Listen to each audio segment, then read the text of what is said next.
નમસ્કાર બાળકો, આજે સરસ મજાના ગણિતના દાખલા આપણી સામે લઈને આવ્યો છું।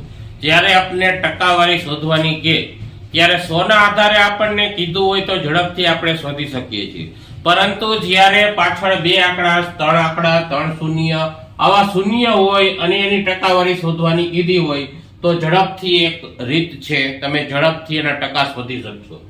જ્યારે બે શૂન્ય હોય તે રદ કરવાના અને એનો ગુણાકાર કરવાનો, 15 પંજા 75, અહીંયા બે, 2 તેરી 6 60, આ બે રદ કરશું, 5 દુ 50, ચાલો બે એના 14% તો 14 એકુ 14, ચાલો અહીંયા બે, અહીંયા ચોકે ચોકે 16 અથવા તમે 160।